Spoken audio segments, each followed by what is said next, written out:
Hey there, spooky friends, and welcome to another episode of the Scaryish podcast. Woo. I'm Robin Grace. This is Adam Diaz. Hello. And we're here with another episode for you folks. You always seem so unsure of whether or not we even have an episode for folks, which is fair. It is a day late, so we have spooky sis, spooky mom visiting. It's been a nice weekend for folks to pop in. Yeah, we're coming off the high of Super Bowl weekend. Yeah, we did a lot Super Bowl weekend, actually. And by a lot, I mean we did a thing. We went to the Magic Castle on Friday. Oh, that was cool. Yeah, shout out to my friend Laura, who is one of the magicians that performs there and got us, yeah, it was in there. It was cool. Super, super fun to go to it. If you're ever in the Los Angeles region and you have a chance to go visit it, then you must be special, because apparently only special people get to go. Dressed like fully formal. I didn't wear a jacket or a tie, and they made me put on a jacket and a tie when we got there. It's the first time that's ever happened. So, yeah, it was super fun though. I had a really good time. I have a new tie.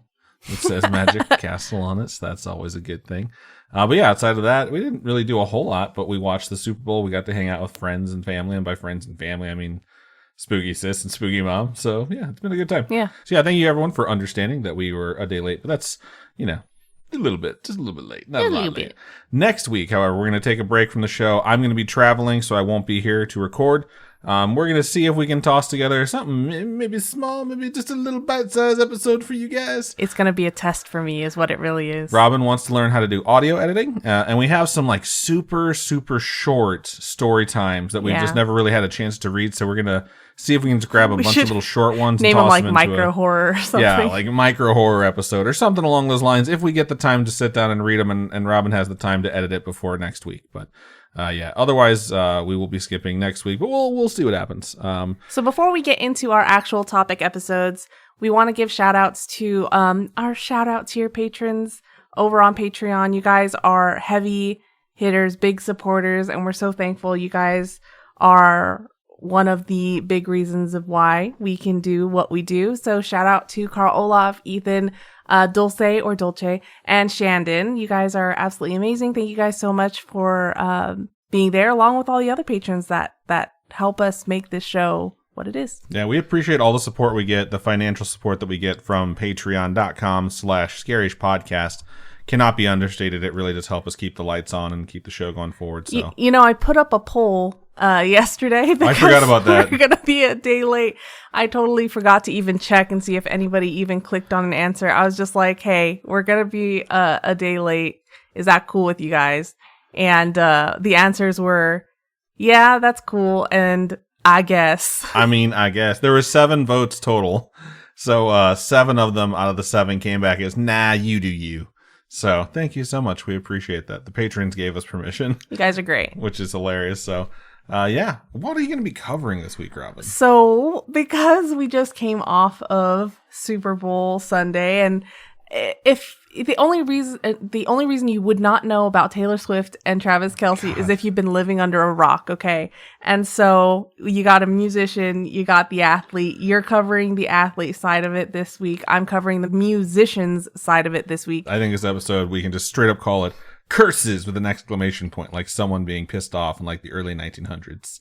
So she's doing the T-Swizzle stuff, and I'm doing except none of it is T-Swizzle. Yeah, I'm doing the Travis Kelce stuff, and none of it is about him. I know it's pretty funny. I think that we really were inspired by the Swift Kelce events going on.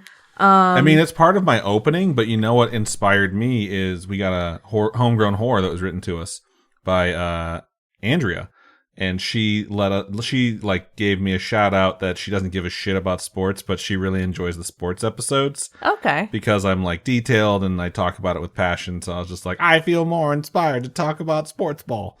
So I'm trying to focus on the curses and not so much about the intricacies of the sport. But yeah, that's kind of what inspired me, and then that inspiration spilled over, and of course, like just seeing Travis Kelce and Taylor Swift on the TV a billion times, sometimes you just get that creative spark of inspiration. Okay, but we're gonna be done talking about them now because no, we're not. Yeah. I have a section about it in my script. Oh my gosh, I'm genuinely sick of seeing them, but you do you. I guess we'll see how you put it in there. The patrons told me to. Okay, so my topic is going to be centralized, around musicians and their curses. And for some of these, you could probably blame the life of rock and roll. What is it? Sex, drugs, rock and roll. That kind of thing. But some of it is really tragic and sad. Like when they get grudges and stuff. Grudges? Yeah, like people get mad at each other, like other famous people. Oh, yeah. Because then they got bad blood. Oh my God. How many Taylor Swift things are you we'll gonna see. stick it? Take a shot every time Adam does a Taylor Swift song reference. Oh my God. Okay, so this first one that I'm going to be covering is about, I'm going to do two this episode because there was so much in both of these bands that I was like, oh, okay, cool. So this first one, I also have two. That's awesome. Oh, okay. So this first one is going to be the curse of Fleetwood Mac's guitarist. Oh shit. If you don't, the White Witch returns. Oh God. If you guys don't know, Fleetwood Mac is responsible for hit songs like Little Lies or Go Your Own Way, right? So with these songs, I mean, I don't know. I've heard of these songs. I don't know if you've heard of these songs. Oh, yeah. I've been made fun of at work this week because I don't know who Lil Wayne is. And you do? You like? I mentioned that he was in the halftime show. You knew exactly who he was. I keep mixing up Lil Wayne with Lil Jon. Oh, okay. Lil Jon is the guy who goes like, yeah. Yeah. And so that's who I keep. That's fair. They're both Lil people. Yeah. And so anyway, I don't know who Lil Wayne is apparently. You know that I know who Fleetwood Mac is too, because every time you do something that like someone else started doing, I always tell Robin, apparently you weren't listening when Fleetwood Mac told you to go your own way. Yeah, he does do that, guys. All right, so this band was poppin', okay? This band is still popular. People still listen to Fleetwood Mac. It's a thing. I mean, Stevie Nicks was literally in American Horror Story a few seasons ago. Man, we got such hate for saying that she was like... We had an episode about how people called her a witch to like dispel the rumor, and people were like, God damn it, Stevie Witch isn't a Nick. Like, they got really mad at us. Stevie Witch isn't a Nicks. Stevie Nicks wasn't a witch, and we're just like, all we did was reference the fact that she was just an American Horror Story. She's in the Coven season. It was the old thing that people used to talk about, which is why she was an American Horror Story. So if you're typing up a tweet, just tweet at Elon. I don't give a fuck. Don't send it our way, please. I don't even think you have a Twitter anymore. No, I deleted my Twitter when it was still Twitter. So I'm still on it for the F1 memes. Wow. So anyway, this band's old school. They formed back in 1967, so maybe this new generation doesn't know too much about them or their songs. Ago, it can't be that long. It's 57 years ago. Oh God. Okay. Okay, they're old school. We'll just say that. The original lineup consisted of the guitarist and singer Peter Green, who then brought in Mick Fleetwood as their drummer, and then they had a singer and instrumentalist named Jeremy Spencer, and then they had a bassist named Bob Brunning. Apparently, Bob was replaced only a few weeks after their first public appearance in 1967 by a guy named John McVie, or McVie, I don't know. I don't know the names of these people. The only person I know, or people I know, is Mick Fleetwood and Stevie Nicks. Yeah, that makes sense. So anyway... Members of this band have come and go since, and the music always changes with who they have in their band, right? Because you're always going to have the inspiration from the new person. Right. So each album's just a little bit different, or their music style's a little bit different. I'm sure that's how like Panic at the Disco was, right? Why every single album very is quickly, very different. Yeah, he just became the only person left in that band, and he would just like bring in other musicians to just create albums with them that all sounded quite different. Yeah, when you bring in new musicians, it's natural for the direction of a band's music to change. It's kind of hard too to bring in someone and be able to like keep moving forward. Yeah. So you just got to shake it off though. Oh my God. You guys have probably heard of Stevie Nicks. We've already mentioned her a few times. I think, again, that's the biggest name that I recognize when I think of Fleetwood Mac. What's the first thing you remember about Stevie Nicks? I think we might have talked about this in a previous episode before. The first thing I remember about her? Yeah. What's the first exposure, I guess, you had to Stevie Nicks? American Horror Story. Okay. For me, it was definitely South Park. What? Yeah. And they just brought out a goat when they played that song. Oh, God. Like, ba, ba, ba. Okay. So some people that have watched South Park will think that's funny. At least I hope so. So the main curse seems to revolve around their guitarists specifically. So it was Lindsey Buckingham, a guitarist and singer-songwriter that was a part of the band back in the mid-70s. He describes the band's history as the curse of the Fleetwood Mac guitarist. That's how he described the history and life of Fleetwood Mac. Okay. He talks about what can be described as a revolving door of troubled and doomed guitarists. That's how he described this band. Okay. And this curse. So Peter Green, one of the OG members, he left in 1970 with years of battling mental illness afterwards. So he leaves, he's a guitarist, he leaves the band, and he just struggles with life. He's diagnosed with schizophrenia and spent time in mental institutions undergoing treatments like electroshock therapy in the 70s. There are those that blame his struggles, obviously, on drugs and alcohol, and he too himself has Did he been... include the sex? Because he had the rock and roll and drugs, apparently. But I think the third piece of that puzzle was missing, but I don't know. So he too has been quoted himself saying, "It was drugs that influenced me a lot. I took more than I intended to." That sucks. Which, you know... He still intended to take drugs, but he took even more than he intended. Yeah, sometimes these things are really addictive. You do it once because, say, your manager or another band comes in and is like, "Hey, you want to try this with us?" Or "You should take this." And then you just go down this rabbit hole and you wake up and you realize, holy crap, where did my life go? Right. Again, this is another South Park reference. There's an episode, it's kind of a joke, but kind of not. There's an episode where they get like super into Guitar Hero. And, like, they start getting famous because of it, so there's pressure on it, so then Stan starts playing Heroin Hero. Oh, God. Which is a really easy game for him to play to, like, take the edge off of things. Oh, my God. But the entire episode unfolds like it would if it was, like, a band where, like, you slowly get introduced, like, to this horrible thing by a seedy character, and then you become addicted to it because it, like, fills the need of what you have. I think especially for celebrities and people that are really famous that are, like, in the public eye a lot.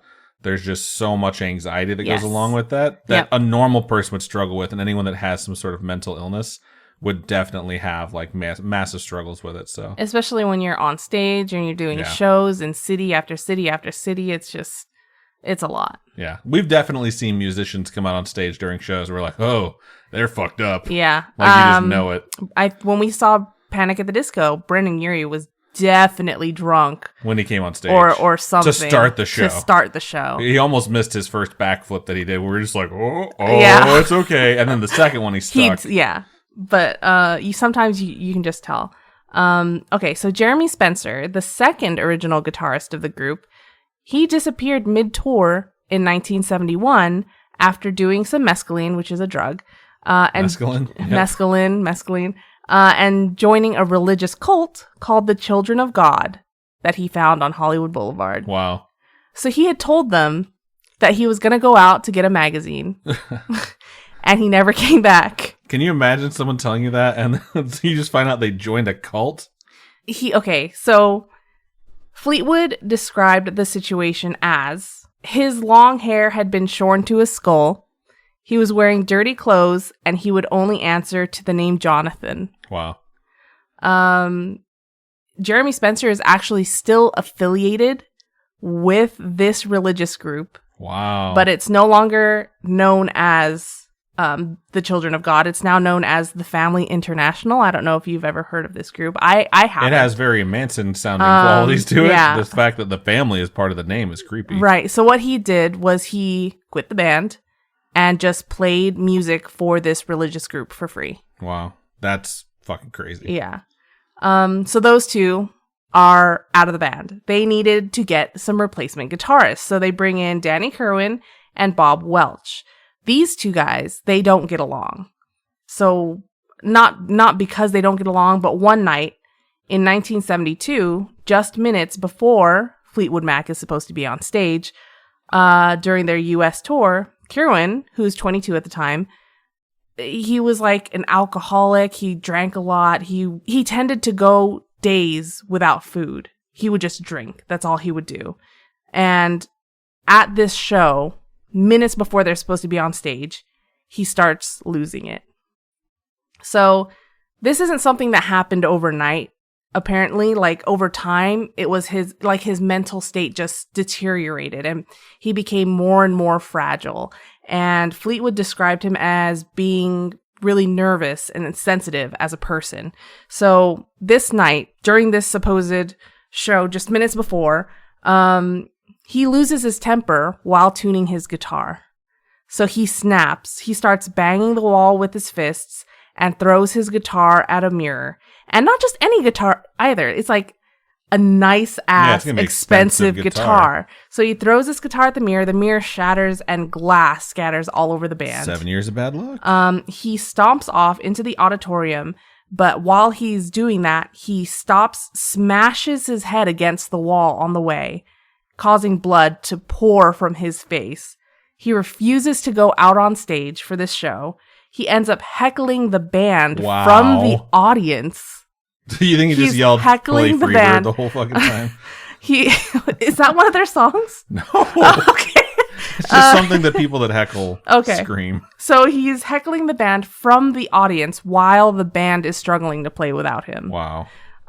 He is understandably fired, and he too struggles with mental health problems. Supposedly. He's fired just for that. That's supposedly he struggles because of drug and alcohol abuse, which again, it's a rock and roll lifestyle, you know? Some think that it was the pressure that got to him, which caused him to snap. After his final solo album in January of 1979, he just no longer took part in the music industry. During the 80s and 90s, he actually spent periods of homelessness in London. He had a really rough life all the way up until his death in 2018. That's really sad. And he died in a hostel for homeless alcoholics in London. Wow. So it's just like tragic, right? He had this mental breakdown and never recovered. I think Fleetwood in some interviews would say, like, you know, we would see him, but there's nothing we could do for him. Right. They were able to put him in this homeless, I guess halfway house type thing. And that's all they could really do. Kerwin was replaced by Bob Weston, who was eventually fired for sleeping with Fleetwood's wife. Wow. So there's the sex part of the sex, drugs, and rock and roll. Yeah, he died in 2012 of gastrointestinal hemorrhage. That sounds awful. Like bleeding to death via stomach lining?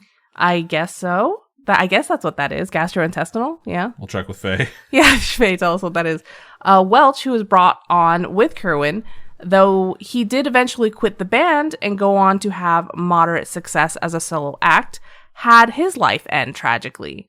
Outside of the fact that he battled with addiction to cocaine and heroin, in 2012, he was 66, I think, and he underwent spinal surgery. And the surgery was unsuccessful and left him in considerable pain, despite the use of assistive medication, and he shot himself. Oh my God. June 7th, 2012, in his home in Nashville. Where his wife found him. He had left her a 9-page note. So it was like, why I did this, and it was like a love letter to her. I mean, I guess it's better than not leaving a note, you know? Yeah.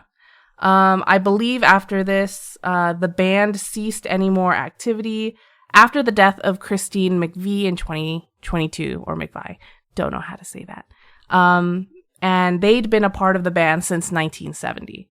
So it was like all the OGs were gone, right? All the original band members were gone. And it's kind of hard to continue when everyone's kind of dying off. Right. I don't know if I'd consider it a curse necessarily or a consequence of the lifestyle. Yeah. Consequences of the choices they were making, especially given the time period. But it does seem that the guitarists of Fleetwood Mac were incredibly unlucky in this case.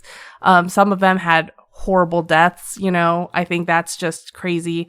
But then again, I'm not looking at the statistics of XYZ artists in this era and how they died or how, you know, their lives went. This is just a little picture of this band and the things that happened in their life. And drugs are not good, guys. Drugs are bad. Drugs fuck you up. And so it's just something that I think it could be either or. Maybe the curse is the lifestyle. Yeah.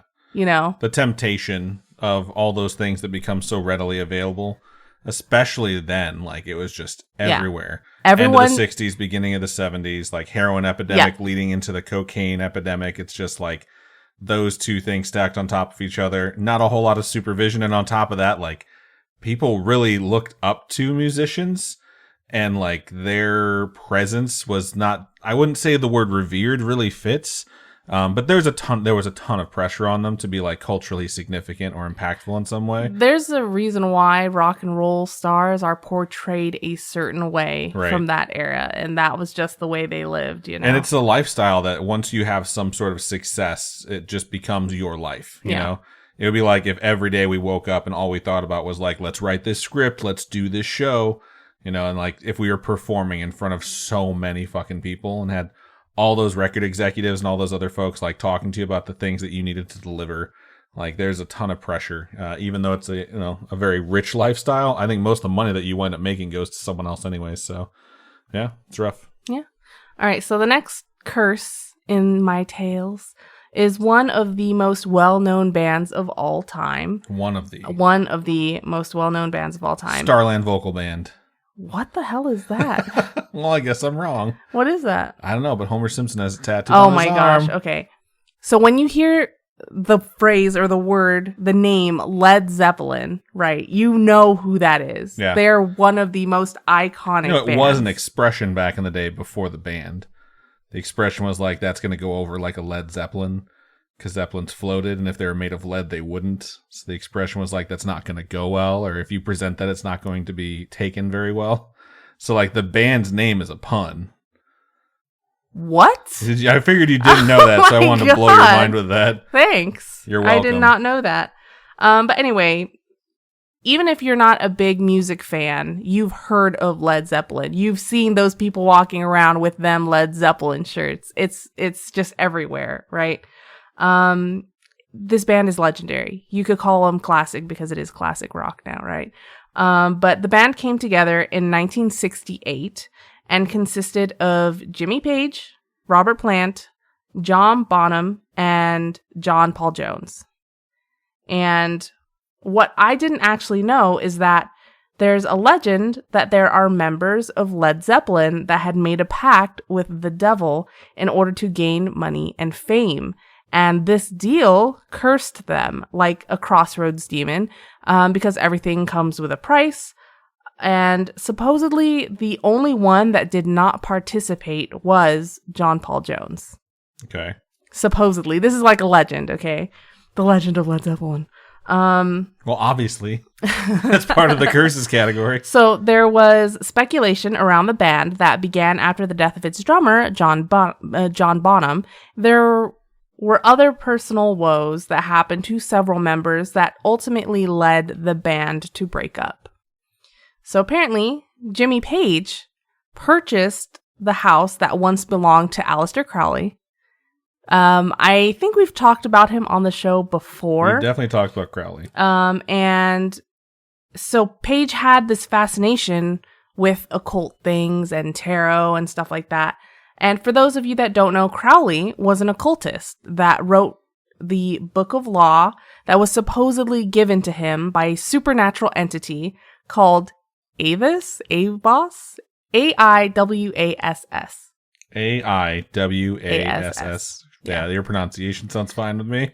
This was the basis for his belief in the practice of ceremonial magic. There are even rumors that Page wore amulets to promote the success of the band. And I'm obviously not a big music aficionado. I can't say if any of this is true. I wasn't there. I didn't live through it. We'll wait for Garrett to let us know. Yeah, he knows it all. Yeah, I'm sure. He was there. But from what I can find on the internet, right, these things stated that he was very much into the occult and black magic and things like this, but none of it is 100% verified. You can't just, say, yes, he was 100% into this. Whether he actually performed rites or occult rituals, it's not known for sure. Let me give you a side curse here. So apparently there was a band called the Hot Rods that used an image of Crowley in like a Mickey Mouse ears hat. And they used this picture as a cover for one of their singles, called Do Anything You Want, which is like a teaching of Crowley, you know, and it was inspired by Crowley's teaching, so they wanted to use his image on the cover of this single. Supposedly, Page performed some sort of curse on them because he considered it disrespect. They're like, he was just flabbergasted that they would do that to their leader in a way, you know? It's said that since the curse, the Hot Rods, that band, were dropped from their label. Their manager became hooked on heroin. Wow. And they never like reached for a spot on the charts again after that. Wow. So that's a little side curse there for you. When they say they put a curse, I'm always like, but what did they do exactly? Yeah. Did they say they cursed them? Did they sacrifice like a goat? Did they go to the label and say, hey, drop this band because I'm saying so and we're Led fucking Zeppelin and I'm Jimmy Page? Because, I mean, that seems like a real way you could curse someone's life if you did that. So there's a theory about Page and a filmmaker named Kenneth Anger. They had met in 1973 when both of them were bidding on a manuscript by Crowley at an auction. They were to collaborate on a film called Lucifer's Rising, and Page was supposed to be providing music for it. They supposedly had a falling out because Page didn't make enough music. I guess according to Anger, he was supposed to make 40 minutes of music. He ended up making 20 minutes of music. And it was like, what the fuck? Played at half speed, dog. So legend has it that Anger cursed Page in public when he was with his girlfriend, Charlotte. Page is like, why you gotta be so mean? That's number 3. That's not... Taylor Swift. Oh, yeah, why you gotta be so mean? Okay. It supposedly had some occult aspects to this curse as well. They believe that this is the start of the curse, okay. Supposedly. That's one theory, one legend. Anger apparently called Charlotte the horrible vampire girl, so he really didn't like them. He didn't. I know a lot of people who would be like very happy to have that as their really? title, the horrible vampire girl. I don't know, but he apparently did not like these two. Put it on my coffee cup, Starbucks. Anyway, there was a point where Led Zeppelin actually became incredibly distrustful of the press. They would actually create lists of rules for them, including one rule that I thought was very strange. And that is, quote, do not make any sort of eye contact with John Bonham. This is for your own safety, end quote. There's a lot of celebrities that like get found out, like you're not allowed to look at them in the eye. But like behind the scenes why would the rule add, this is for your own safety? Because they might flip the fuck out. Some people are like, you know, intoxicated and they're violent when they're intoxicated. So I can see that. There's another theory that Page's decline began around 1975. People say that it's due to his increased substantial use of heroin. His creativity was blocked, like he just wasn't who he was before.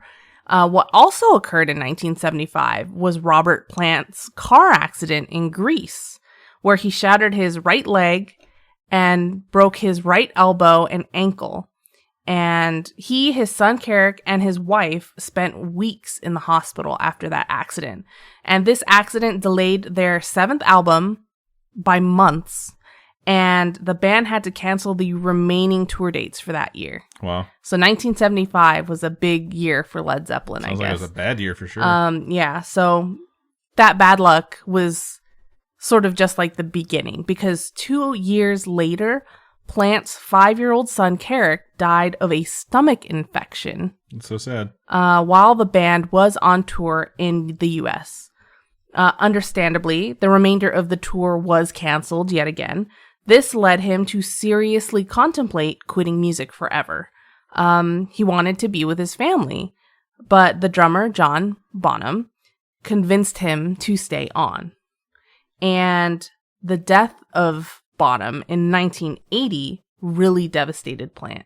because he was like his best friend, you know, and he's the one that convinced him, like, stay with Led Zeppelin, we can still do this. Right. And then he dies. So immediately after he dies, the band splits. They're just like, we're done. This is enough. Yeah. And Bonham's death, it's like so sad and tragic because he was an alcoholic. And apparently that day, supposedly, he was only 33 or something like that. And supposedly that day, he had like 40 something shots of alcohol. Wow. And so he drank and drank and drank. And one night he choked on his vomit in his sleep. That's how he died. Wow. A horrible way to go. Yeah. So it could be a curse. It could be the lifestyle of your own actions. Yeah. There are those that do believe that these things are because of this deal, quote unquote, deal with the devil that the band made for their money and their success. And they think that that's what led to the band's eventual separation. Some say Plant was actually possessed as a person, that he was possessed, or that his energy was being drained by demons. Maybe it was the drugs, you know, the alcohol, that lifestyle. Maybe it was some sort of spirit, alcohol, spirits, get it? Wow. Either way. Well played, Robin. Thank you. Either way, this band had some major highs and some major lows. And the only one to avoid all the tragedy was John Paul Jones, the one who supposedly didn't take part in the ritual in the first place. Yeah, that's kind of crazy. I mean, I think every band has one person that's just like watches everything from the outside and is like, holy shit, guys. I was going to say like the straight man who doesn't do any of that shit to like have a level head. Like, I don't know about saying that they were the straight man, but I don't mean it in that connotation, but if you want to take my words and twist them, then fine, be that way. So, but yeah, I just think that there's always a member of the band that has to be like the leader, you know? Yeah. And in most cases, they're the ones with the most level head that does that shit the least. Not necessarily that he was that, but in this case, he was just the one that sort of avoided that the most. It's kind of funny, like you said, to call these things curses, because it's definitely the whole sex, drugs, rock and roll culture. Right. Especially back when these two bands were like getting super famous. So it is a wonder is like, is it a curse? This is a time also where everyone would just say that things were cursed, you know, and people would be like, oh, you got to listen to that record backwards because they have these lyrics that make it sound like they're telling you to worship the devil. Obviously, these two bands, not necessarily, but yeah, there was Led all Zeppelin that sort of is stuff. one of those bands. I can't remember the most famous one, but I'm pretty sure Ozzy Osbourne was one of them, and he was later with what the fuck's the name of them? Black Sabbath. But anyways, all I can think of is that one movie. Little Nicky. Yeah, she goes back to that movie a lot. I love that movie. Chicago. Yeah. But anyways, very good topic, Robin. It'll segue very nicely into part 2 of Curses, the sports side of things. So nice. But yeah, before we get to that, I'm going to take a quick commercial break for both of us. Is that good with you? Yeah. All right, see you on the other side.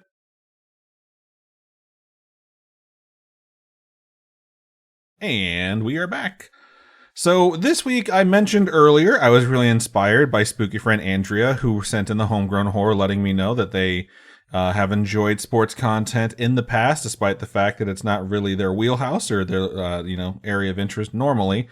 And when I wrote my script, I'm not trying to throw Robin under the bus, all right? But my first page was done on Saturday, so pre-Super Bowl. So we're going to go through my first page with my pre-Super Bowl thoughts and sort of how that could play out. Okay. And then obviously I'll take a minute to pause and say what did happen for those of you who might avoid the Super Bowl or weren't paying attention. Okay. But yeah, I thought it'll be really fun to sit down and cover some curses involving sports. There are quite a few, so I really wound up focusing on 2 that seemed contextual to, the Super Bowl, obviously. Okay. All right. So, dear listener, I present to you the second part of Curses, the sports side. So, I realize that there are some folks in our core audience, and our core audience is like 70% ladies, or those who identify as ladies, that may give 0 fucks about sports. Like, they do not care. They hear sports ball. They might have listened to Robin's half of the episode. They're like, that was interesting. They got to my half, and they're like, I'm probably going to turn this shit off. It's not just women, okay? It is I have had friends just message me and say, I don't give a fuck about sports. Some people are just like not into it, and I totally understand. I feel like when you have an audience like we do, we try and target things specifically towards true crime and paranormal stuff, and that's just the audience that found us. If we would have done a sports show, I feel like the demographics would probably be flipped pretty substantially. That said, I'm going to try and make it interesting because I'm really going to focus on the curses. So those of you who are like, I hate sports ball, and you're talking about any sport, even the one that has the puck, not the ball, this will hopefully be good. So I'm also going to toss in some information about Taylor Swift occasionally. Okay. Or maybe I'll just toss in random lyrics. I kind of already burned through all of mine to interrupt Robin, though. So we'll see if I can keep that bit going. So, hi, you're the problem. It's you. Yeah, that's a good point. Thanks, Robin. I'm aware that an in-depth history on some of the cases may be a bit much, so I'm not going to do that. So I think it'll be fun to cover ones that have like multiple examples of curses that have happened, like how I did the Curse of the Billy Goat episode, which was episode 75, which was specific to the Chicago Cubs. Mm-hmm. That's not going to be this episode. I could do like the Curse of the Bambino, which is the Red Sox curse, which involves Babe Ruth. That one would be fascinating and would require like in-depth, like here's what happened, here's why it was a curse. This one is like Babe Ruth. People love Babe Ruth. People love the Curse of the Bambino. It was a really good story until it got broken. This one's going to be like, here's the curse, here's all the evidence behind it. Okay. So it'll be fun, I hope. So if the Kansas City Chiefs do not win the Super Bowl, obviously this is written on Saturday, it would not shock me to start hearing things about the curse of Taylor Swift. This has already been floated. It's already been said on social media. It's been said on certain talk shows that Travis Kelce doesn't perform as well this year because he's dating her, or when she's at the games, he doesn't do as well and he drops the passes. Like, T-Swizzle's presence / being on camera somehow is her fault to all these folks that are getting pissed off about it, as if she's the producer in the truck, like, camera 1? Okay, now camera 2. Okay, get my good side. Like, she's not doing that shit at all. She's just there to watch her boyfriend play a fucking football game, okay? But people get really upset about it because, to be fair, they cut to her quite a bit, and especially ESPN's Instagram posts a lot of pictures of her when they should just be posting, like, you know, sports-related content. While we were watching the Super Bowl, I was getting ESPN notifications from the ESPN app that were just like, Taylor Swift made it to the stadium. She's here. That happened. I was like, that happened before the Super Bowl started, to be fair. I was which just is like, the level of coverage where they need to just fucking chill. It's like, come on, guys. I was just like, my ESPN app should be telling me about races and things that are happening to drivers. I was like, that's the most racist shit I've ever heard. Like, you want to hear about races? What? Yeah, okay, motorsports. I want to know about motorsports. I want to know about my drivers. All the liveries are coming out in these 2 weeks. I told Robin the other day that they're not called drivers anymore. They're called racists. She got so pissed at me. Anyway, some of them don't like being called drivers. Did you know that? No, I didn't know that. Yeah. Anyway. You're going to anyway yourself to get back to my topic? It was just very annoying to keep seeing Taylor Swift pop up and not actual sports pop up on my ESPN app. Right. So because of that, because people are annoyed at the coverage, it's like there's an extra layer of folks rooting against Kansas City because they want to see something bad happen because Taylor Swift is there, and the guy dating Taylor Swift, they want something unfortunate to happen to him out of spite because they've been annoyed by her existence, you know? And it's almost like this feedback loop where people that know better start repeating the curse, and it's nonsense. Like, they stop paying attention to the statistics, or anyone who's actually paid attention and watches football. Like, a bunch of the wide receivers have dropped passes this year in games that were pretty critical. So they lost games they normally win, and they started talking about Taylor Swift, and it's like, cool, a lot of the passes got dropped. So that's not really Taylor Swift's fault now, is it?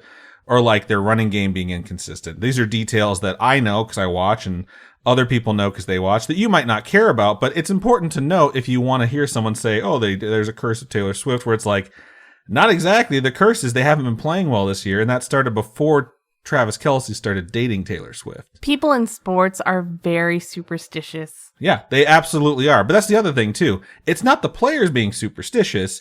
It's the fans wanting to find someone to blame for what's happening and just being silly about it. So despite all of those things that some of you might not know about or much less care about, it's like if the Chiefs lost, you could be sure someone was going to bring up Taylor Swift. Whether or not she was at the game, whether it was an away game, whether she had a concert, somehow it was going to be attached to T-Swizzle. And it's just like, cool, yeah, Kelce had a down year for him. Like, he didn't get to 1,000 yards. He didn't have as many touchdown catches. Still statistically the second best tight end in the game currently based off pure statistics. So A down year, meaning you're second best out of like 100 people that play that position at the highest level, is still pretty fucking good. So like most curses, it's probably just all based in bullshit and public perception, formed out of emotion and not statistics or evidence. And they won. Kansas City wound up winning. Travis Kelce had a really good game. It was a very exciting game to watch. Kansas City fans are super happy. San Francisco fans are not. That's just how it goes. But they're blaming the refs now. It's the refs' fault Kansas City won. No one's really blaming Taylor Swift at this moment, which is great because if they had lost, you'd probably be hearing a ton about the curse of Taylor Swift.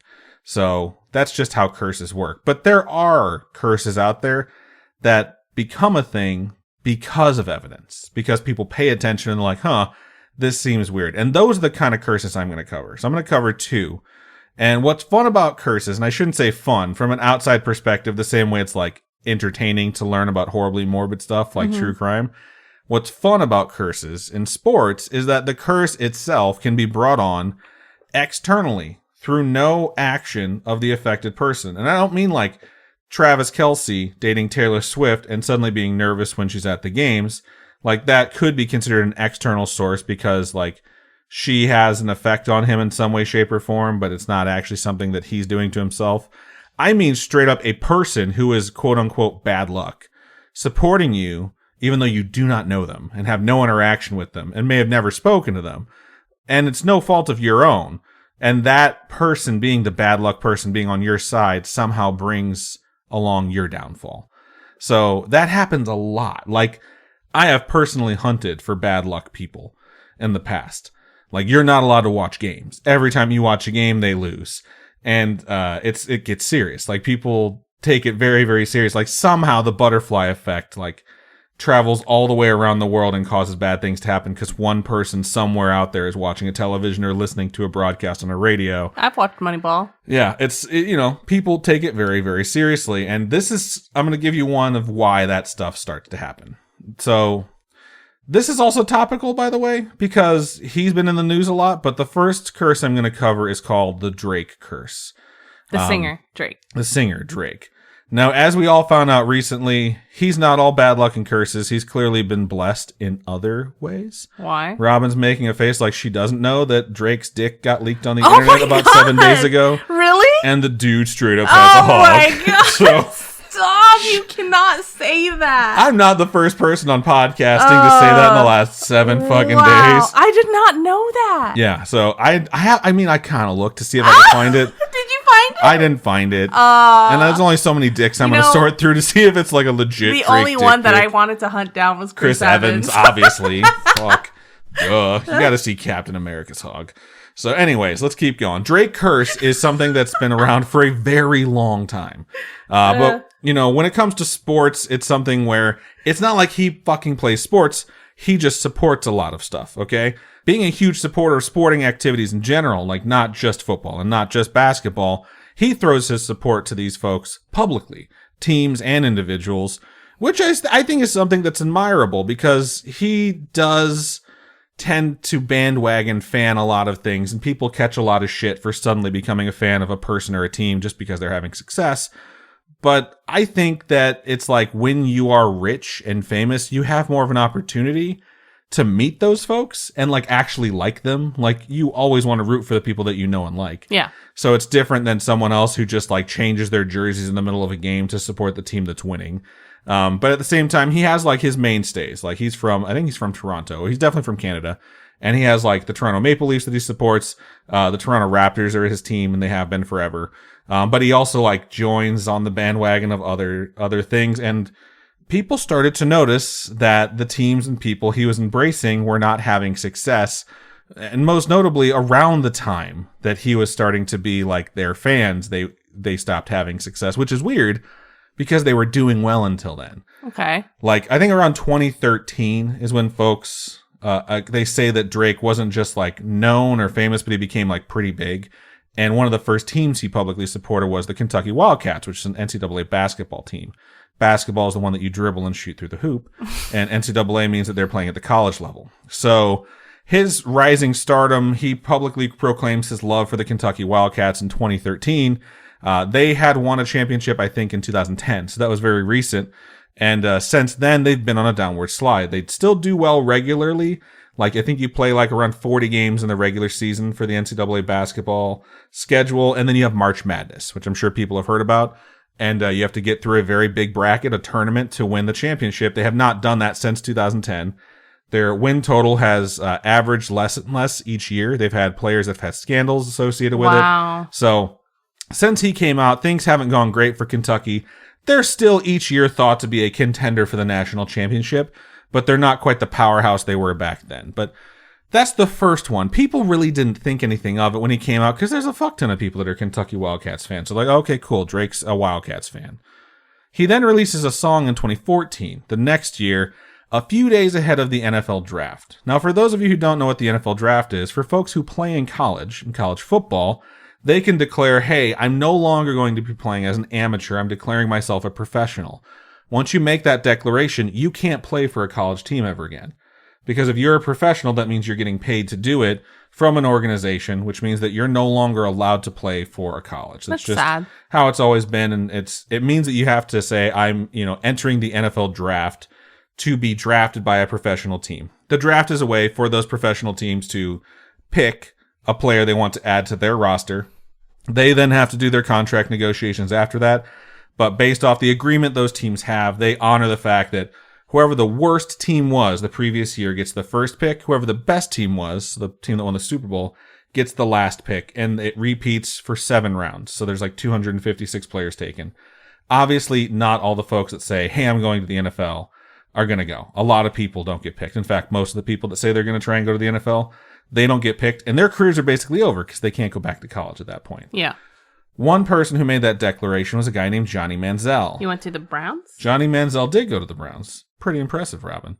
So what happened is 2014, Drake released this song called Draft Day, and he dedicates it to his good friend, Johnny Manziel, who had won the Heisman Trophy twice, which has only been done once before, the Heisman Trophy going to the best player in college. He was supposed to be this guy coming out of college that a lot of folks thought was going to be the next great quarterback, the next Tom Brady. There are also a lot of folks out there who are very concerned about his dedication to partying and not to playing or practicing. And there is a really famous clip of one analyst stating he's going to be the next great quarterback and another analyst stating that it's not only going to go badly for him in the NFL, but it's going to go spectacularly badly. And no one in that conversation blamed Drake's song. They're not like, Drake made this song, so Johnny Manziel is fucked. Yeah. But it's probably one of the most spectacular crash and burn scenarios that played out publicly, where he got drafted to the Cleveland Browns. They wanted him to be their franchise quarterback. He didn't do well. The more the pressure built, the more he spun out of control. Alcoholism, drug abuse. He just stopped showing up to games. Eventually he gets cut. He just winds up all over the country trying to get picked up by other teams. He winds up going to the USFL, I think, at one point. He goes to the Canadian leagues and tries to play there. He basically is the guy who is supposed to be the next great quarterback, and he becomes the biggest bust in the last 20 years or so. It was like he was there, and then all of a sudden, he was gone. There's a new documentary that goes through what happened to him from his perspective. Really? And apparently, I haven't watched it yet. I started watching it just to see what it's like. And it seems good, but apparently at one point in it, he states like when he realized like he wasn't good enough to play in the NFL because he wasn't going to put in the time to practice or learn, he decided he was going to blow through all the money on his contract because he's the number 1 pick, which meant he got paid the most. He was going to blow through all his money and then blow his fucking brains out. That was his plan. So what? He obviously doesn't kill himself because he's still alive today and he's like starting to get his shit together, which is good. But like Drake putting that out right before the draft and being associated with like this huge shit show is when people start paying a little bit more attention. No one really thought of it as the Drake curse, especially then. Everyone thought of it as Johnny Manziel has serious mental issues and he needs help. And I think that was the focus. So that's only 2 things, okay? But this next one, it's like 3 things in 3 years. People are paying attention, and this one was pretty public. So Drake in 2015 starts hanging out with Serena Williams, tennis champion, probably the greatest tennis player to ever live, including men and women. And they are caught making out at a restaurant, I think in New York at the time. Okay. So they're like dating, and like he decides he's going to go watch her play at the US Open. Oh no. So for those of you who don't know about tennis, and I believe golf is this way too, there's all these events, right? And then there's the 4 huge events every year. And those events are like the ones everyone's trying to win. So there's, in tennis, the Australian Open, the French Open, Wimbledon, and the US Open. And if you win those 4, those are called the majors. And they track, regardless of how many tournaments you win, you could win like 50 tournaments in your career, but they track specifically how many majors did you win. Like, that's a big thing. If you can win all 4 in the same year, it's called the Grand Slam. You got all 4 of them. Very few people have ever done that. Serena was 3 for 3 so far on the year. She had dominated each major she had been in. Everyone's like, it's one of the greatest tennis seasons anyone's ever seen. Then she starts fucking Drake. I'm not sure if they're actually fucking or if they're just dating. But then she starts hanging out with Drake. He shows up for the US Open. He's in the stands. Everyone's like, she's going to go to the finals. She's going to dominate. Guess what happens? She doesn't even make it to the finals. Wow. In the semifinals, she plays someone who's unseeded, meaning that all the people that were in the US Open, they weren't even like on the bracket high enough where they would have a number next to their name. You know, the best player in the world gets number 1, which is what Serena was. She plays someone that didn't have a number next to them because they were so unknown. That person winds up beating her in the semifinals. It is one of the most shocking defeats that's ever happened in female tennis or tennis in general. This is the moment when people were like, Drake is the problem. Okay. It couldn't have been Serena. She's too good. It's got to be Drake. So people are paying attention, and they're like, there is something now called the Drake curse. People know that Drake is a Toronto Raptors fan. He's very outward about it. But, like I mentioned, he's also a bandwagon fan. And because of that, he decided that, oh, there's another team that's doing really well, and I've met some of them, so I'm going to start supporting them. So in the 2016 season, he becomes a Golden State Warriors fan. Okay. In 2016, the Golden State Warriors do very well. They have a regular season record. Out of 82 games that they play in the regular season, they win 73 of them. They go 73 wins, 9 losses. It's the best single season record in the history of the NBA. They broke a record from the 95-96 Bulls, which was 72-10. That was the mark everyone knew as, this is the greatest team ever.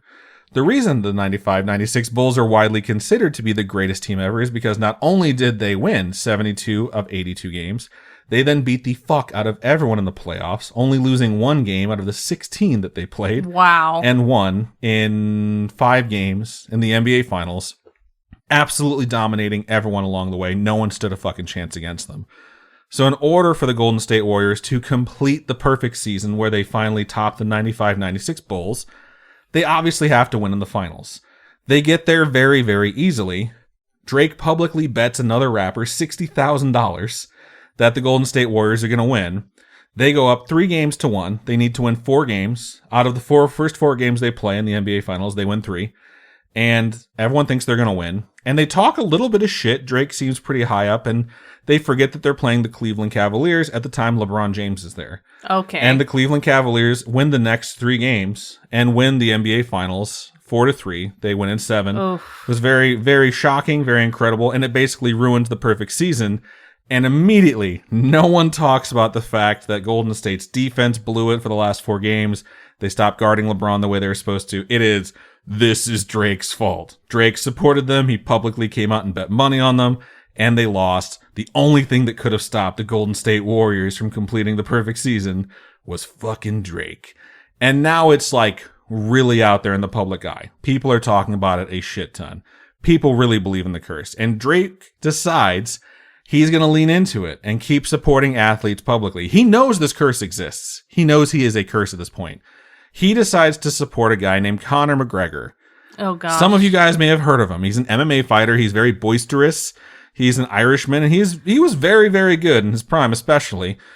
He supports him so much that Conor and him like hang out. They start partying together. Conor has him show up for the weigh-in. Oh, when you go out and you get weighed, which what I think a bad idea. I think is the night before the fight. They make sure that you're at your proper weight, and then the next hour you put back on all the water weight that you've lost, so you're trying to be heavier for the fight. Fucking Conor has Drake there for some reason. Everyone immediately is like, bro, like Drake has a curse associated with him. But Conor's pretty much been dominating his division the entire time. This happens to be the fight between Conor McGregor and Khabib Nurmagomedov. I always get his last name wrong. For those of you who have not seen that fight or haven't heard what happened, Khabib did win in pretty dominating fashion. He made Conor McGregor tap out or give up due to pain or suffocation. Lots of people were very pissed about that fight and how it went down.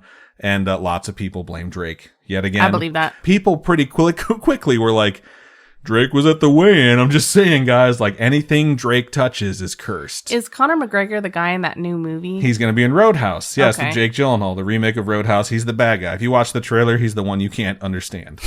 So I'm serious. I couldn't understand a fucking word he said in the trailer. So that's the next part of the Drake curse. A little bit of time goes by, and then in 2019, the hits start coming, and they don't stop coming. So that's not a Taylor Swift reference for those of you keeping track.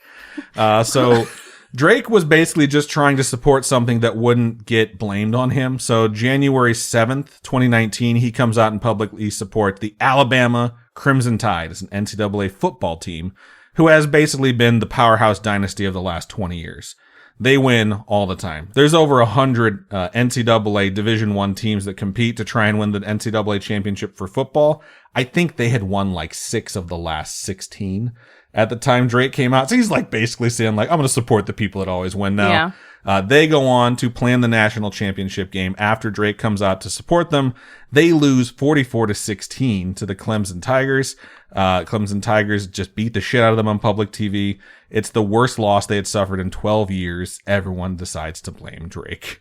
So the playoffs hit in January for the NFL. And at this point, when Drake decides to come out and publicly support a team, because he just can't stop, he's like addicted to the attention, there's only 4 teams left. And he posts a picture of himself wearing a sweatshirt he had custom made that has all 4 teams' logos on it. Gosh. To be like, one of these motherfuckers has to win, guys. You can't blame me for all of them.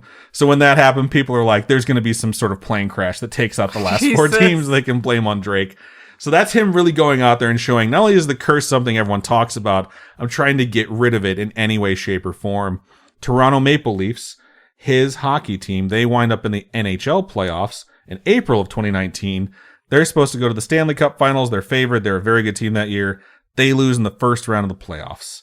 They get bounced real quick. Drake gets blamed. There was even a rookie baseball player who started out really well, and he winds up meeting Drake because like people are really excited. He's very highly touted. He's going to be this. His name is Vladimir Guerrero Jr. He's the son of a Hall of Famer. And he winds up meeting Drake, and people would track his stats after he met Drake to see how he did. Shut Over up. the course of his next 15 at-bats, which is not a lot of at-bats. He only got 2 hits, so everyone said, like, Drake cursed him too. He's done just fine, though. But finally, Drake's beloved Toronto Raptors in 2019, they make it to the NBA Finals, and despite him being in attendance for all the games, wearing their jerseys, the Toronto Raptors do win, and people consider that the breaking of the Drake curse was when the Raptors finally won. Okay. He has supported a few folks who have lost recently, but they haven't really lost big.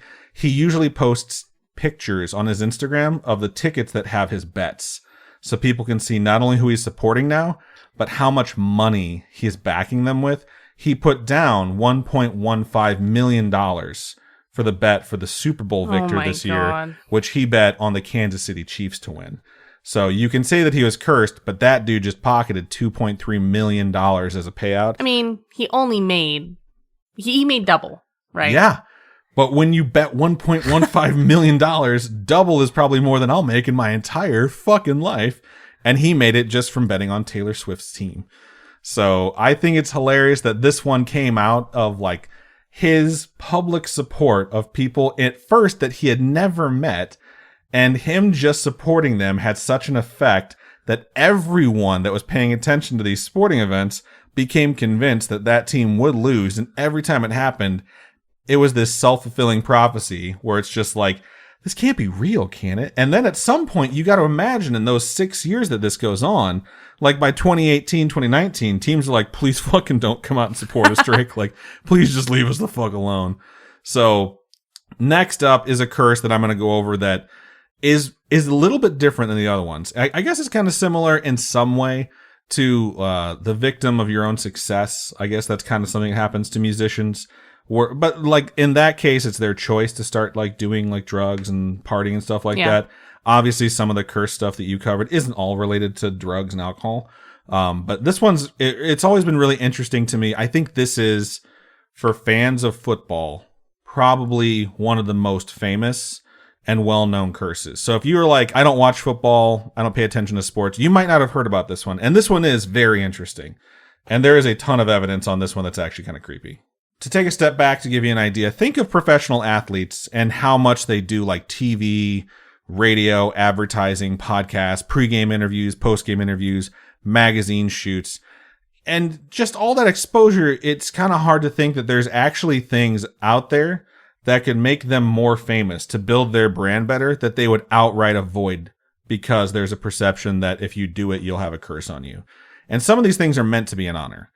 And the thing I'm going to talk about is the cover athlete for the Madden video game. I'm sure folks have heard the fact that there's a video game that's the only NFL game that gets made. They only make one. There's not a license out there for people to make more than one, and that one is Madden.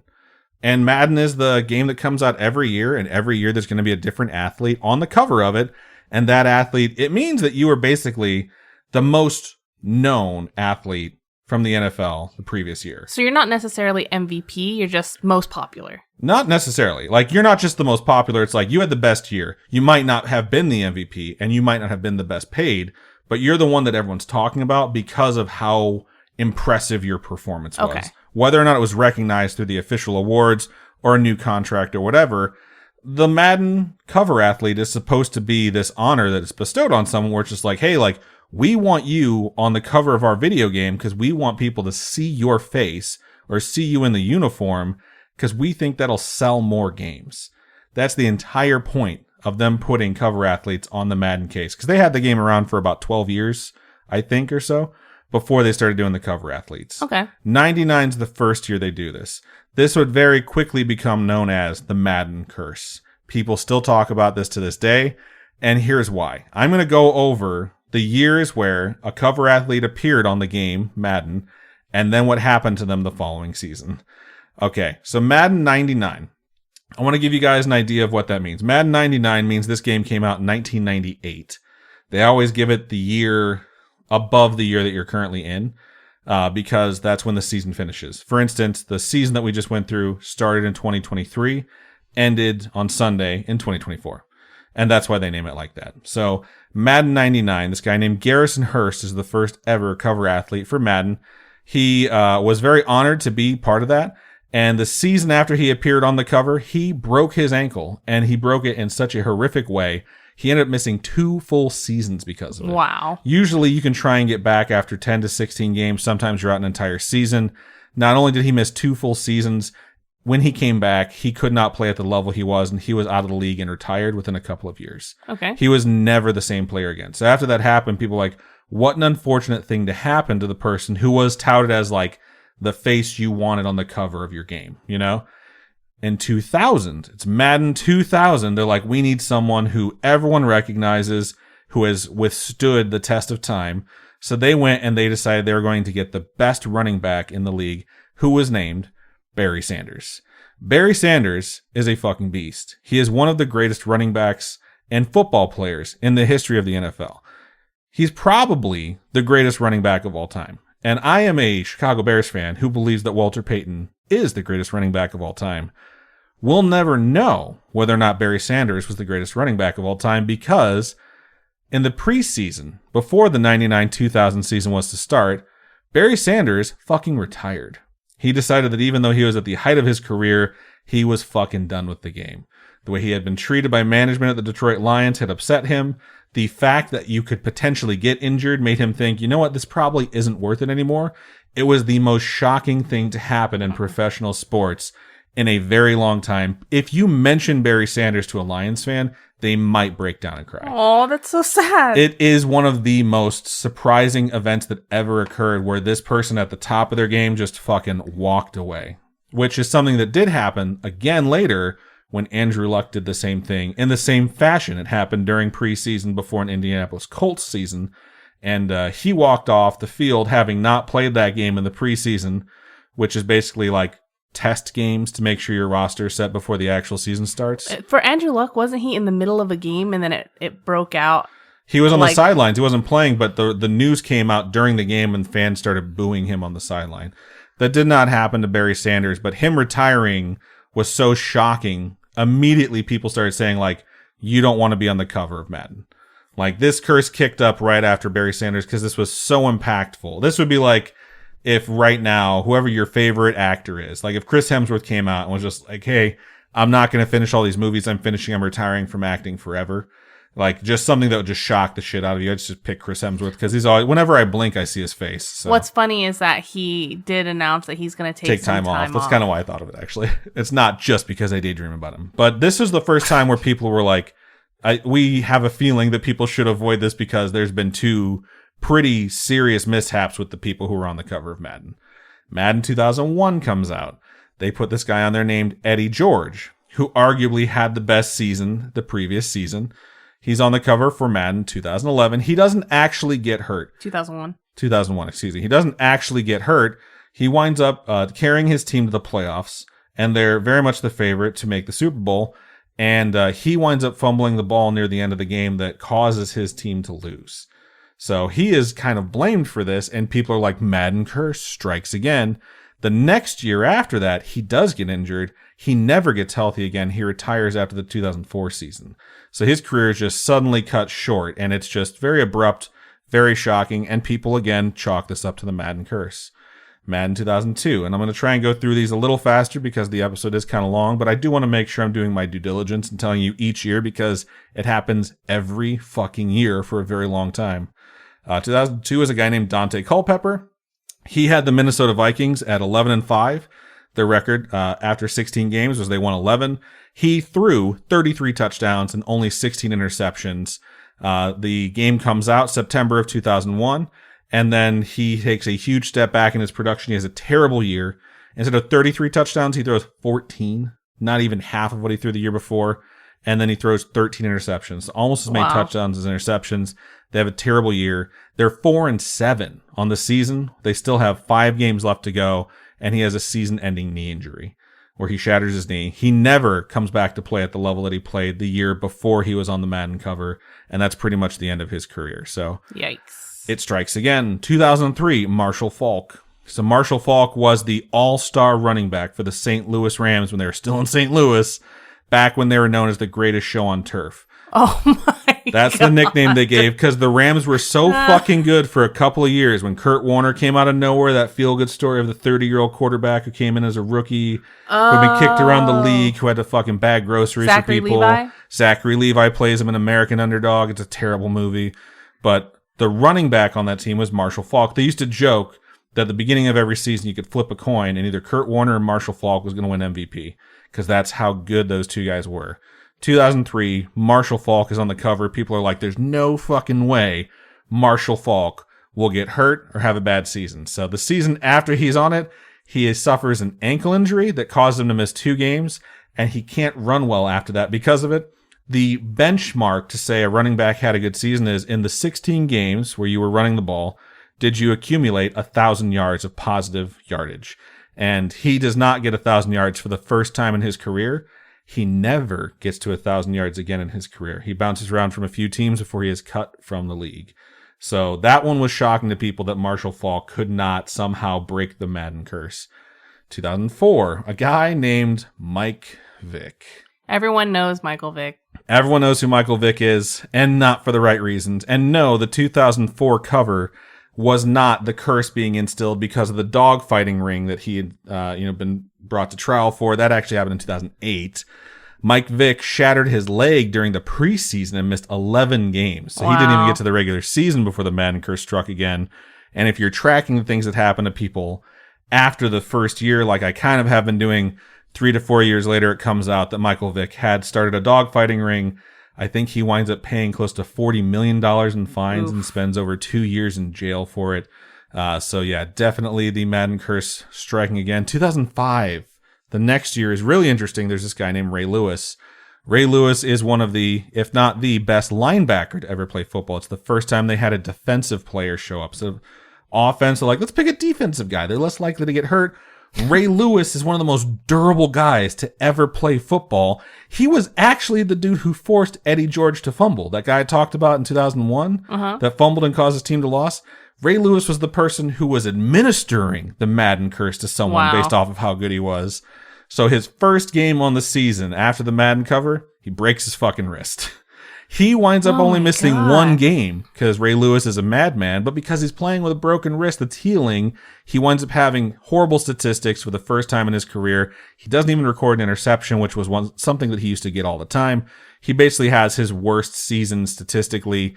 The next season, he only plays in 6 games due to the injury still lingering, so it's like he should have taken time off to heal properly. Yeah. And this is the beginning of the end of his career. For the greatest linebacker ever, people still blame the Madden curse. 2006, a guy named Donovan McNabb. Donovan McNabb, top of his game, he's a quarterback. He winds up getting hurt the next season. He misses 7 games. He gets into a bunch of pissing matches with his wide receivers on the sidelines where they're all screaming at each other because the season's not going their way. It gets super ugly. Madden curse. Still going. 2007, a guy named Sean Alexander. Sean Alexander broke the single season rushing touchdown record. That means he scored, I think, 32 touchdowns in 16 games. He averaged 2 touchdowns a game. So if you've ever played fantasy football, this was the dude to have on your fucking team. He carried a lot of teams to the championship that year. Once on the cover, Alexander fractured his foot, missed 6 games, never recovered from the injury properly. He was out of the league. I think 2 years after that, his career was never the same. 2008, this one is fucking crazy. Quarterback named Vince Young. Vince Young comes into the league. He is rookie of the year, which means he's the best offensive player in the entire NFL who is in his first year. And he makes a Pro Bowl, meaning he's one of the top 3 quarterbacks in his conference. It's a very impressive accolade to have. One of them would be he gets both of them. He misses 1 game due to injury the next year. His stats drop terribly. He has 9 touchdowns, 17 interceptions. He does not play well. The fan base in Tennessee kind of turns on him. The next year, the pressure gets to him. This one reminds me a little bit of the stuff you covered. He gets booed at home at the beginning of the season after a win because he played poorly and the team managed to win despite his shortcomings. He wounds up talking to his therapist.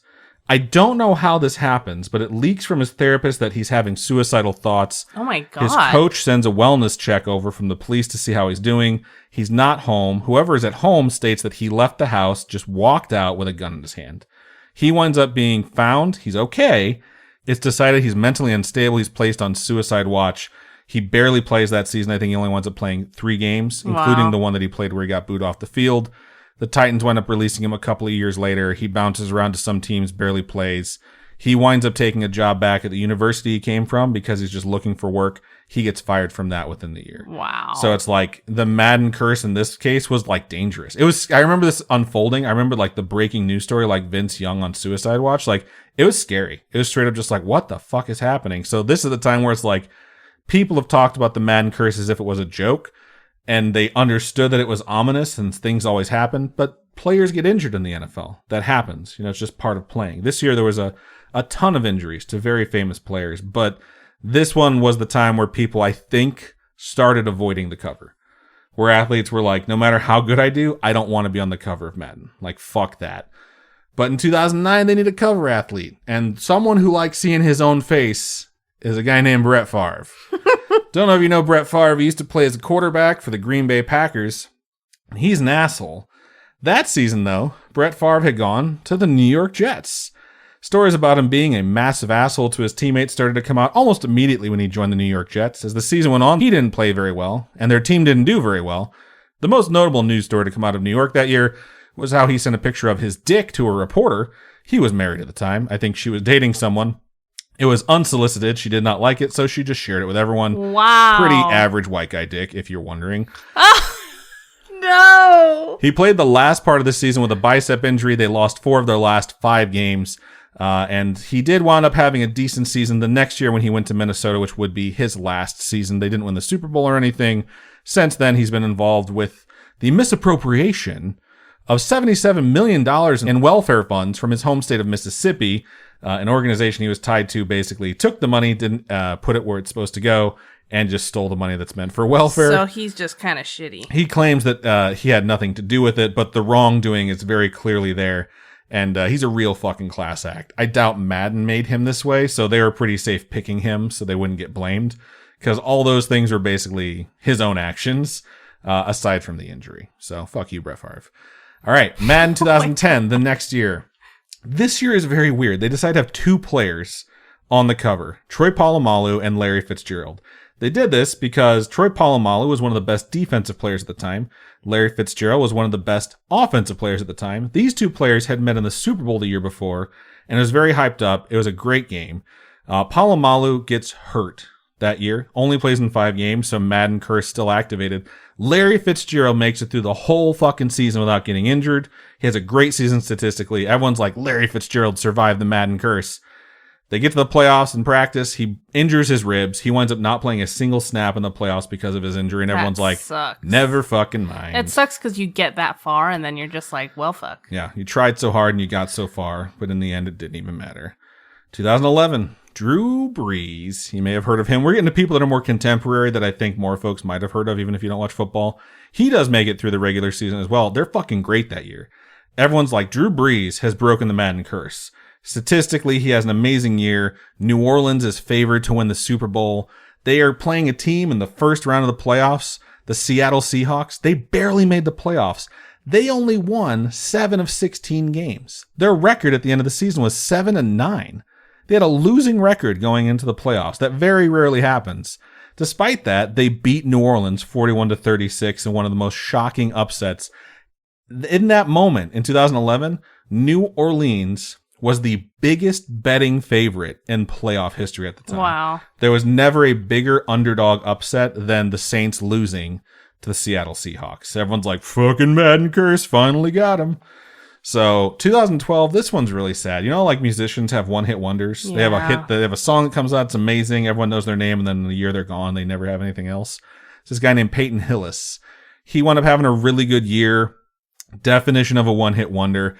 He has 1,100 yards, which isn't actually a fuck ton of yards, but people really liked him. He was from the Browns, who hadn't had a good running back in a while. He gets the cover spot. The next 4 seasons combined, he doesn't even get 1,100 yards. Oh my God. His seasons are just terrible after that. He's out of the league. This is when people are like, hey, regardless of what happens, please don't ask me to be on the Madden cover. Reports start coming out that athletes are saying no. Wow. So 2013, this one's crazy. A guy named Calvin. I mean, if you're looking for something that's a little bit supernatural, a little scary, a little coincidental, a pattern emerging, a guy named Calvin Johnson is on the cover in 2013. Is Calvin Johnson Megatron? He is Megatron. His nickname was Megatron because he was fucking dominant. One of the best wide receivers I've ever seen play in my life. They used to guard him with 3 people at once and he'd still catch the fucking ball. It was very hard for him to be stopped. The year before he's on the cover, he breaks the single season receiving yards record, which means that he has caught more yards in a season for positive yardage than anyone who's ever played at wide receiver before in the history of the NFL. So they're like, we got to get this fucking guy on the cover. He gets on it. He still gets 1,000 yards in his next 3 seasons. So he kind of breaks the curse a little bit. It's still significantly less as far as yardage than he had when he was on the cover. But the crazy thing that does happen is he decides he doesn't like how he's been treated by the Detroit Lions, and he doesn't want to get injured more than he already has been, and he retires early and shocks the NFL. Wow. The second time for this to happen to the Detroit Lions in 15 years, they had one of the best running backs and one of the best wide receivers to ever play the game, and they both retired early to avoid injury because it wasn't fucking worth it. Because they both thought, I'm never going to win at this fucking team. And so they wound up retiring. So even though this one didn't actually activate the next year, people still associate this with the Madden curse. This is the first sign of the curse weakening. So I think the seals are starting to go. In Madden 2014, the person they put on the cover is Adrian Peterson. We all know what happened to Adrian Peterson. Adrian Peterson had one of the best statistical years for any running back. Then he got on the cover. And he gets on the cover. He gets 800 yards the next season, which is terrible, which is not good at all. And then the season after that, actually, I think it actually might have been the very next season after he's on the cover. He plays in 1 game, and then it comes out that he beat his kid with a switch, which, you know, to some people, like that grew up in the 80s, are like, that's called discipline. Where you tell a kid, fetch me a switch, then you beat their ass with the switch. That's what he did to his kid. Nah, my parents were way more creative. He gets suspended for the entire season, so everyone's like, Madden curse. I will say, after 2014, it goes okay. Richard Sherman is a defensive player. He winds up being on the cover. Nothing really happens to him. He has another pretty solid year. Their team doesn't win the Super Bowl, but they weren't really expected to. So that goes fairly well. Rob Gronkowski winds up on the cover in 2017. He does get hurt. He breaks his arm. He doesn't play nearly as much. And like he catches, I think, a third of the touchdowns he had the previous season. Everyone's like, Madden curse. Guess what? He won the fucking Super Bowl anyways. So he wound up coming back for the playoffs. They win the Super Bowl. So, I mean, I wouldn't say that that's a curse. Antonio Brown is on it in like 2019. He has one of his best years stats-wise. But if you've heard Antonio Brown's name, it's probably because he's crazy now. He took too many shots to the head. He acts very bizarre. Probably has CTE. It's very hard to watch. So that's not necessarily the Madden curse. That's just the football curse. Like, if you play football and you take too many shots to the head, you could have severe damage to your brain and have your personality completely change. I would say the time people consider the Madden curse broken was 2020 because Patrick Mahomes, the quarterback for the Kansas City Chiefs, who you might be aware of now, he was on the cover and everyone's like, oh, Chiefs are fucked this year. No, the 2019-2020 season after he's on the cover, he wins the Super Bowl and he's named the Super Bowl MVP. One of his better statistical years, not his best, but that is really when people are like, he just broke the Madden curse. Is that like the year where he had like a broken ankle or a sprained ankle? And No, it's a different year. Okay. When he fucked up his ankle and still won the Super Bowl. Yeah. Yeah, this is the year, 2019-2020, he winds up playing the San Francisco 49ers in the Super Bowl. And they're losing going into the fourth quarter, and they came back and won. Sound familiar? It's because it's exactly what just happened again. Poor San Francisco fans. At least you guys make it to the Super Bowl, though. But that's really the point when the Madden curse is basically blown up. But you got to think about this, right? 1999 is when this curse started. And every year when they announced the cover athlete, people started paying more attention and saying, like, that person's going to have an off year. That person's going to get hurt. Pay attention to it. That's just And it's like it would happen like fucking clockwork every fucking year. It was very creepy. That's the price of the game, I think, is you're gonna get injured in such a high contact sport. Like if you've never watched football and you watch it for the first time and you hear those people hit each other for the first time, you're like, Jesus. So I have two things I want to say about that. One is that in the NFL, they have commentators who talk all the fucking time, and it is annoying. I think the Canadian Football League, like 15 years ago, their announcers went on strike one year. And so they wound up not replacing them. They just had games where there was no announcers and all you just heard was like what was happening on the field and the referees like making announcements. And you could really hear how violent the game is. And I'm convinced at this point, because there's so much attention that's paid to concussions and CTE since that scandal broke and people found out what's really been going on with a lot of these folks, that the reason announcers are meant to vamp so much and cover all the things that are happening in the game the sound is to cover how fucking loud that football really is, because it is a very violent game. And the second thing I was going to say is that Vince Lombardi was a coach for the Green Bay Packers. And of all the people that I associate with the Green Bay Packers that I don't like, he's on the opposite end of the spectrum. I have nothing but immense admiration for Vince Lombardi. He's incredible. Championship trophy is literally named after him. It's named after him, but he has a lot of really good quotes. And one of the Vince Lombardi quotes that I always think about, and you should think about if you ever consider playing or letting your kids play football, is someone asked him if he would classify football as a contact sport. And he said, dancing is a contact sport. Football is a collision sport. To make it very clear, you're not just making contact with someone, you are running into them at full fucking speed. Yeah. You got to think about what football is. Football started with people not wearing pads or helmets. They wore like a leathery helmet, a leather cap to cover, and they realized we're hitting each other so hard, our bodies are breaking. Most notably their collarbones, because they can only handle so much pressure before they snap, like 6 or 8 pounds of pressure before a collarbone goes. So one of the first pieces of equipment that they made for football players was shoulder pads to protect their collarbones. Everything subsequently since then has been made to try and protect their bodies from injuries, because they're literally throwing themselves at another person to hit them as hard as possible. Did you see there's a new piece of equipment now where it's like a little thing for your neck. It's like this bar that goes around. It looks like those little air fan things that people wear around their necks, but it's like a brace that's supposed to prevent, if your neck snaps back, it doesn't go back all the way, and that bar is supposed to stop it so you have less spinal cord injury. It's a newer version of it. They've had them for a very long time, and a bunch of players don't like to wear them for whatever reason. Football players are weird. Like, baseball players are weird. Athletes are weird in general. Like, this is off topic, and we're going to wrap this up because we're done with curses, and it's just about sports now. But, like, one of the things that bugs me the most about athletes is when they refuse to protect themselves because it's a change and they're superstitious about it. Like, if you're a pitcher in Major League Baseball, you're throwing a ball between 85 and 100 miles per hour at the plate, right? Mm-hmm. If someone makes contact with that ball, it comes back at you at least as fast as you threw it, in most cases significantly faster. And you have no protection. You have to like duck your head or move if you have proper mechanics, but you can very, very likely be hit in the face by a line drive right up. And it happens at least once a year. And well, that's why they have the helmets that have like the protection on one side of your feet. Nope, that's for batting. Oh. They invented a Kevlar cap that looks just like a normal baseball cap for pitchers to wear. So if they were struck in the head, it wouldn't crack their fucking skull. 99% of pitchers refuse to fucking wear it because it feels different. It throws them off. It's just too much. It's just too much mentally for them to have on their head. They can't have a different type of fucking hat.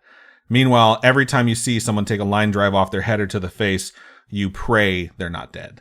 So it's like sports are very dangerous. So having a curse where it's just like there was an athlete on the cover of this game and they wound up getting hurt. Yeah, you know what? It might not be a curse. It's just a likelihood that could happen. But some of these things are just so significant that everyone's like, how in the fuck does this keep happening? It's a consequence of the lifestyle. Yeah.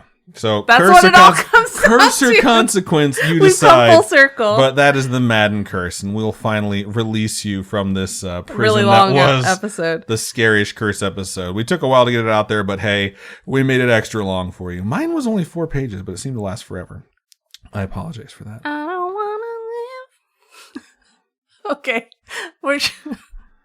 So anyways, that's the end of the episode. Thank you so much for listening. If you have a story you would like to send us, could be about curses, superstitions. You could tell us the Taylor Swift references you would have used in Robin's part of the episode. God. Whatever the case may be, please email storytime@scaryish.com or reach out to us via our socials. Twitter is @ScarishPod, Instagram is @ScarishPodcast, and Facebook is facebook.com/ScarishPodcast. Robin, for folks who would like to donate to us, how can they do so? You can go to patreon.com/ScarishPodcast. Those are monthly donations with tiers starting at $1. At $1 you get ad free, and Adam posts them when he posts them early. Normally. And we also have a coffee, ko-fi.com/ScarishPodcast. I also want to remind everyone, we have merch. I don't talk about it on the shows. We do have a website where we offer merch, t-shirts. Right now, I just put up some beanies. February will be the last month for our cryptid collection, which I think is limited because we had like a bunch of keychains I had made and sent out to patrons at some point in the past couple years. I'm actually designing a new cryptid, so that one will be the new one that gets uploaded eventually. But the ones that exist now, those cryptids are going to make room for new collections. So if you guys want any merchandise, now would be the time to do it. You can go to Scaryish.com and click on store, because we have like multiple places where some of the merchandise is, so you can click on each one of them and see what's available there. Yes, and our Teespring store right now, if you are a patron, there is actually a discount code. You just have to scroll through our Patreon. There's a discount code currently that will last until the end of February. So if you folks want to go check that out, buy yourself a beanie. It's cold outside. We would really appreciate it. It really helps us out. Yeah, absolutely. So thank you so much to everyone who listens, everyone who buys merch, everyone who supports us in any way, shape, or form. It means the world to us. But yeah, I think that's everything we have for episode 286. So Robin, why don't you go ahead and do that thing you do and sign us out? I love that movie too. Keep on creeping on, and we'll talk to you later. Bye-bye.